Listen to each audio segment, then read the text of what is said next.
A Amy Cuddy, no seu livro O Poder da Presença, ela mostra que a confiança verdadeira, ela nasce quando o corpo, a mente e o propósito estão alinhados. Ela descobriu que a linguagem corporal, ela não só influencia como os outros nos veem, mas também como nós nos sentimos sobre nós mesmos. Olha que interessante. Nesse livro possui dois pontos chaves, dois pontos de estudo. Existem duas perguntas quando uma pessoa acaba de nos conhecer. Ela faz instantaneamente, de forma instintiva. É como se fosse quase que um julgamento instantâneo. A primeira, será que eu posso confiar naquela pessoa?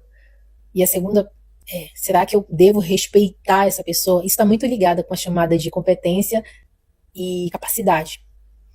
E é exatamente nessa ordem, porque tem toda uma avaliação, uma descoberta crucial, que é a confiança, aquela intenção que a pessoa tem sobre nós, o que ela quer com a gente. Isso é decisivo.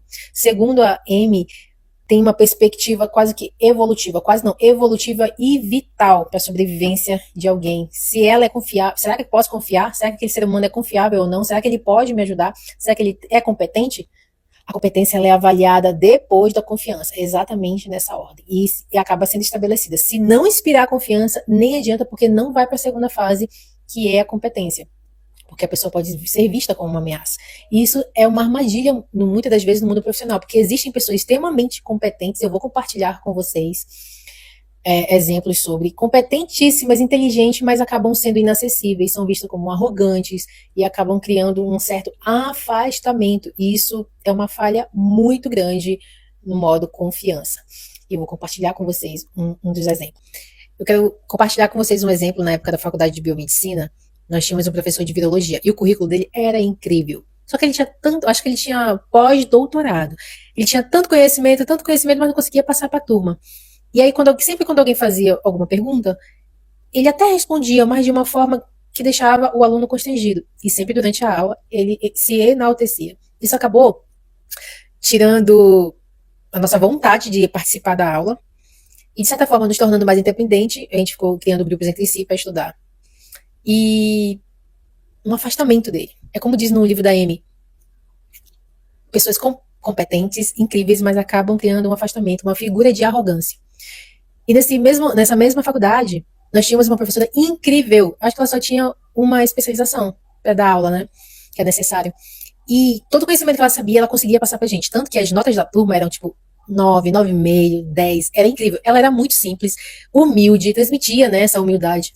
Ela tinha toda uma didática, uma forma de passar tão simples para os alunos que a gente aprendia muito mais rápido e era muito mais proveitoso. E é exatamente isso que a Amy fala no livro, que primeiro vem a confiança, depois a competência, porque de nada vale ser extremamente competente e ficar sendo uma figura de arrogante. O que a Bíblia diz isso, e um exemplo que vem na minha cabeça é o exemplo de Daniel. Daniel da Bíblia, aquele da Cova dos Leões, pois é, a Bíblia diz que ele era extremamente inteligente. O rei percebeu, porque assim, Daniel era cativo em um outro local que não era o ambiente dele cultural. Mas o rei percebeu que ele era 10 vezes mais inteligente e mais sábio que os seus servos, que os seus magos. E, a todo momento, essas pessoas queriam colocar Daniel, provar que Daniel era infiel. Mas a Bíblia diz que nada foi encontrado para colocar algo contra Daniel, para mostrar a infidelidade dele. Então, primeiramente, o rei percebeu que ele era extremamente confiável, ele era íntegro. E isso bate muito com esse estudo da Amy. Primeiro vem a confiança. Após a pessoa ter confiança em ti, ela vai te dar a segunda chance, né, de forma instintiva, vamos dizer assim, como relata no livro. Será que ela é capaz? E foi o que aconteceu com Daniel. O rei colocou ele em um outro patamar, porque viu que ele era capaz, porque a Bíblia diz que ele era inteligente, ele era esforçado, ele era honesto, então ele tinha todo um combo, né, alinhado com ele, fora que ele sabia que ele era extremamente dependente de Deus. Ele dizia que toda a sabedoria que ele tinha, na verdade, era do Altíssimo, né, que vinha de Deus. Então ele tinha um combo perfeito, ele tinha a humildade, ele tinha a competência e ele tinha a fidelidade. Ele era íntegro, logo passava confiança. Porque você não vai ganhar para criar, vamos assim, para você passar confiança para alguém, não tem que ser de forma interesseira. Você tem que realmente se interessar pela pessoa. Você realmente tem que se importar com a pessoa. E não somente naquele momento em específico, porque você quer algo.